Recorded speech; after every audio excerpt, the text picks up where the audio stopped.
Il y a de beaux organismes qui s'assurent que nos jeunes sont occupés, s'épanouissent à travers plein de belles activités. J'ai avec moi Audrey Chartier, directrice de la Corporation Adolescents et Vie de quartier de Chicoutimi. Bonjour. Bonjour. Premièrement, c'est quoi cette corporation-là? J'ai pas souvent entendu ce nom-là. Non, effectivement. Bien, déjà, en partant, on peut dire AVQC. Ça va être plus facile, moins long.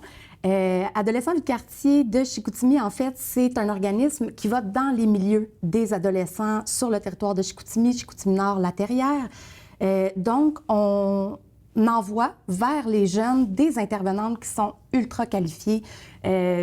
Travail social, technique, baccalauréat. On a même eu du DESS en plein air, intervention par le plein air. Donc, ce qu'on fait, c'est qu'on va dans leur milieu à eux, on s'adapte à eux et à leurs besoins, les 11 à 17 ans, pour faire de l'intervention par le biais de l'animation ou peu importe ce qu'ils veulent faire. Donc, des fois, on peut faire de la confection de bracelets, on va aller faire des expéditions de pêche, mais on travaille beaucoup de choses en même temps. On fait de la sensibilisation, de la prévention et même des suivis quand c'est nécessaire. Donc, dans un monde où il y a des listes d'attente un petit peu partout, c'est sûr que c'est bien de savoir qu'un adolescent peut marcher même pas 1 kilomètre, aller dans son parc, dans son pavillon de quartier et avoir accès directement à des intervenantes qualifiées. Mais en même temps, c'est aussi important de mentionner que les interventions ne sont pas faites, par exemple, dans un bureau ou quoi que ce soit. C'est vraiment, on joue au basket, on s'amuse et là, on peut... C'est une clientèle qui nécessite une approche différente. Il faut que ça vienne d'eux, il faut que ça soit ce qui les intéresse. Donc, c'est une façon que vous avez d'aller chercher ça. Oui, exactement.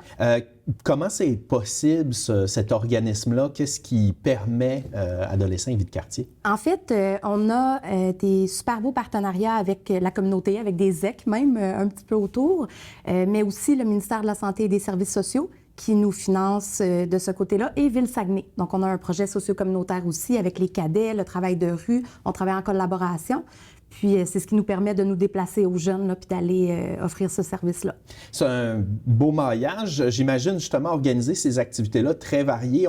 On écoute les jeunes, on voit lesquels auraient le goût d'une activité, on trouve les gens pour l'animer. Oui, totalement. Mais en fait, des fois, ça peut être aussi simple que, on va utiliser leur terme, là, chiller dans un parc. Donc, on va habiter leur milieu. On va aussi dans les HLM. On est très peu au Québec là, à pouvoir faire ça, avoir ce lien-là. Donc, on va habiter leur milieu, puis des fois, ça va arriver qu'il n'y a personne. Puis tranquillement, pas vite, on bâtit ce lien de confiance-là, et là, les jeunes viennent en grand nombre. Par exemple, on a parti une ligue d'hockey gratuite. C'est difficile pour des ados de dire je m'en vais à patinoire, on est 3-4, c'est difficile. Donc là, nous, on envoie nos intervenants et partenariat avec la ville qui nous la fait gratuitement, là, qui nous laisse la patinoire gratuite. Et on ramasse 15-18 jeunes une soirée, puis pendant 3 heures de temps, là, on fait des parties d'hockey puis tout ça. C'est une maison des jeunes qui se déplacent, dans le fond, qui attire les jeunes. Presque, mais en même temps, autant que... moi, je suis une fan, là, mes adolescentes fréquentent la maison des jeunes, mais on va aussi dans des endroits où les jeunes n'ont pas accès nécessairement. Quand on parle de Saint-Pierre ou certains endroits, Chicoutimi-Nord, ailleurs, les transports, les parents n'ont pas toujours le temps, n'ont pas toujours les moyens, les autobus ne se rendent pas facilement nécessairement. Donc, nous, en allant dans des petits pavillons, des petits parcs, bien là, on peut offrir à d'autres adolescents qui ne seraient pas desservis par une maison de jeunes de le faire. Puis, en même temps, les ados ont un cadre, c'est normal, là, ont un cadre à l'école, ont un cadre à la maison, ont un cadre à la maison de jeunes aussi. Nous, on va dans leur milieu à eux. Donc, on n'arrive pas avec ce cadre-là. C'est sûr que oui, on va faire des interventions si c'est nécessaire, mais le fait qu'on se déplace chez eux, ça fait en sorte que c'est un peu eux qui donnent le ton à ce qui va se passer puis comment ça va se passer. On a un parent qui écoute l'émission, qui se pose la question, comment je fais pour en savoir plus, pour encourager mon jeune ou peut-être vous inviter ou être au courant? Comment ça fonctionne pour un parent? Pour l'instant, on y va vraiment avec les médias sociaux. On a des jeunes dans des groupes sur Snapchat parce que c'est ce qui fonctionne avec eux, mais pour les parents, Facebook. Donc, avec VQC Travail de milieu, on fait une demande d'amis. Nous, on s'assure évidemment que c'est vraiment des parents de jeunes ou des jeunes de 11 à 17 ans.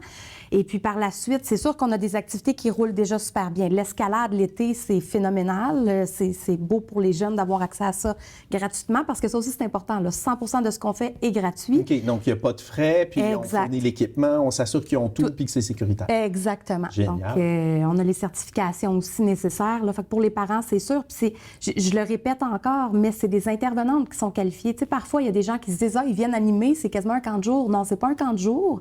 Mais oui, on écoute les ados, puis ça leur fait du bien. Là. OK. Ouais. Puis justement, on parle que c'est gratuit. J'imagine qu'il faut des inscriptions pour que vous puissiez planifier combien de jeunes vous allez avoir, tout ça? Oui et non, on refuse jamais de jeunes parce que le but aussi, là, un jeune qui ne file pas, qui est enfermé dans sa chambre une soirée, là, ça va vraiment pas bien, puis il réalise en regardant sur Facebook qu'on est au pavillon Saint-Antoine.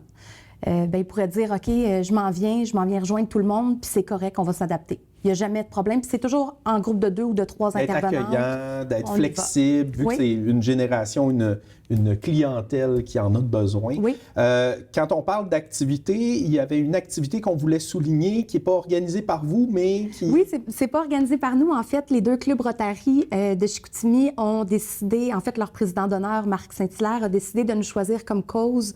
Donc, il va y avoir un bière et poutine pour la Saint-Patrick à la zone portuaire en mars. Donc, vous avez les informations sur les médias sociaux, mais c'est sûr que c'est bon, c'est une belle façon de nous financer. Donc, sur les groupes Rotary, on va s'informer comment ça fonctionne en sachant la bonne cause que ça va aider d'aller avec cet organisme-là. Donc, Facebook, on cherche quoi exactement sur Facebook? On a la page Corporation Les adolescents et la vie de quartier. Puis sinon, pour un parent ou un adolescent, là, vraiment AVQC, travail de milieu, là, on peut communiquer directement avec les intervenantes aussi, là. Bien, en espérant que ça ait fait découvrir votre organisme à des parents qui vont pouvoir en parler à leurs jeunes ou à des jeunes qui pourraient écouter l'émission. Donc, merci beaucoup. Merci.